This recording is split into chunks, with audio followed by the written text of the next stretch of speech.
ഇനി ശബരിമല സന്നിധാനത്തേക്ക് രാഹുൽ സുരേഷ് നമുക്കൊപ്പം ചേരുന്നു. രാഹുൽ, ദിസ് ഈസ് യുവർ ഊഴം, പ്ലീസ്. Very good morning. ശബരിമലയിൽ ഇന്നും വലിയ ഭക്തജന തിരക്ക് തന്നെയാണ്. നമ്മൾ കഴിഞ്ഞ ദിവസം കണ്ടത് എങ്ങനെയാണോ അതുപോലെ തന്നെ തീർത്ഥാടകരുടെ പ്രവാഹം അത് നിലയ്ക്കാതെ തുടരുക തന്നെയാണ്. ഇന്ന് 90,000-ഓളം അധികം ആളുകളാണ് വെർച്വൽ ക്യൂ വഴി ബുക്ക് ചെയ്തിട്ടുള്ളത്. ഇതിൽ ഈ സമയമാകുമ്പോൾ തന്നെ ഏതാണ്ട് 31,000 ആളുകൾ തീർത്ഥാടനം നടത്തിയിട്ടുണ്ട്. 18-ാം പടി ചവിട്ടിയ ശേഷം ദർശനം നടത്തിയിട്ടുണ്ട് എന്നാണ് നമ്മൾ മനസ്സിലാക്കുന്നത്. ഇന്നലെയും ഇന്നും നാളെയും അവധി ദിവസങ്ങൾ കൂടിയാണ്. അതിൻ്റെതായ തിരക്ക് സന്നിധാനത്തും ഒപ്പം തന്നെ പമ്പയിലും കാണാനുണ്ട്.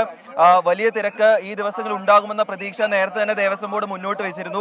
അതനുസരിച്ചുള്ള ക്രമീകരണങ്ങൾ നേരത്തെ തന്നെ അവർ നടത്തിയതുമാണ്. അതുകൊണ്ട് നിയന്ത്രണ വിധേയമായി തന്നെ നിലവിൽ കാര്യങ്ങൾ മുന്നോട്ട് പോവുകയാണ്. നിലവിൽ സന്നിധാനം മുതൽ അപ്പാച്ചി മേട് വരെ തീർത്ഥാടകരുടെ ഒരു നീണ്ട നിരയുണ്ട് എന്നാണ് നമ്മൾ മനസ്സിലാക്കുന്നത്. പമ്പയിലും നിലയ്ക്കലിലും ഒപ്പം തന്നെ എരുമേലിയിലും ഉൾപ്പെടെ നിയന്ത്രണങ്ങൾ തുടരുകയാണ്. ആ നിയന്ത്രണങ്ങൾക്കൊടുവിൽ മാത്രമാണ് തീർത്ഥാടകരെ പമ്പയിലേക്ക് കടത്തിവിടുന്നത്. വാഹനങ്ങളാണെങ്കിലും ഒപ്പം തന്നെ KSRTC ബസ് ആണെങ്കിലും കൃത്യമായ നിയന്ത്രണങ്ങൾക്കൊടുവിലാണ് പമ്പയിലേക്ക് കടത്തിവിടുന്നത്. പമ്പയിലാണെങ്കിലും നിയന്ത്രണങ്ങൾക്കൊടുവിൽ ഘട്ടം ഘട്ടമായാണ് ആളുകളെ ദർശനത്തിനായി സന്നിധാനത്തേക്ക് കയറ്റിവിടുന്നത് എന്നാണ് നമ്മൾ മനസ്സിലാക്കുന്നത്. എന്താണെങ്കിലും നമ്മൾ ദൃശ്യങ്ങളിലേക്ക് പോവുകയാണെങ്കിൽ ശബരിമല സന്നിധിയിലെ ഫ്ലൈ ഓവറിന്റെ ദൃശ്യങ്ങളാണ് കാണുന്നത്. പതിവ് പോലെ തന്നെ നിറഞ്ഞു കവിഞ്ഞ് ഭക്തർ ഇന്നും ദർശനം നടത്താനായി എത്തിയിട്ടുണ്ട്. തൊട്ട് താഴെ വലിയ നടപ്പന്തലിലാണെങ്കിലും വലിയ തിരക്ക് ഉണ്ട്. 6 ക്യൂകളിലായി ആളുകളെ നിയന്ത്രിച്ച ശേഷമാണ് ദർശനത്തിലായി സന്നിധാനത്തേക്ക് കടത്തിവിടുന്നത്. നമ്മൾ സൂചിപ്പിച്ച പോലെ തന്നെ ഇന്നും കുട്ടികളുടെ വലിയൊരു തിരക്കുണ്ട്. ഏതാണ്ട് ദർശനം നടത്തുന്ന 40%-ലധികം ആളുകൾ കുട്ടികളും മുതിർന്ന സ്ത്രീകളുമാണ് എന്നാണ് പോലീസും ദേവസ്വം ബോർഡും വ്യക്തമാക്കുന്നത്. അതുകൊണ്ട് അവർക്ക് വേണ്ടിയുള്ള പ്രത്യേക ക്രമീകരണങ്ങൾ ഇവിടെ ഏർപ്പെടുത്തിയിട്ടുണ്ട്.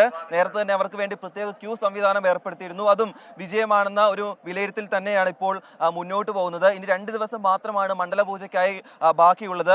തങ്കയങ്കി വഹിച്ചുകൊണ്ടുള്ള ഘോഷയാത്ര ഇന്ന് രാവിലെ 8 മണിയോടുകൂടി ആരംഭിച്ചിട്ടുണ്ട്. ഇന്നത്തെ ഘോഷയാത്ര ഓമല്ലൂർ ശ്രീ രക്തകണ്ഠ സ്വാമി ക്ഷേത്രത്തിൽ നിന്നാണ് ആരംഭിച്ചിട്ടുള്ളത്. മറ്റന്നാളാണ് തങ്കയങ്കി ഘോഷയാത്ര പമ്പയിലെത്തുക. മറ്റന്നാൾ വൈകിട്ട് ശബരിമല സന്നിധാനത്ത് തങ്കയങ്കി ചാർത്തിയ ശേഷം ദീപാരാധന നടത്തും. അതിനുശേഷം 27-ാം തീയതി ആയിരിക്കും ഈ വർഷത്തെ മണ്ഡല പൂജാ കർമ്മങ്ങൾ നടക്കുക. എന്താണെങ്കിലും തീർത്ഥാടകരുടെ വലിയ തിരക്കുണ്ട്.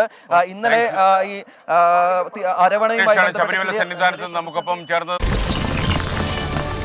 24 അഞ്ചിന്റെ വജ്രത്തിളക്കം.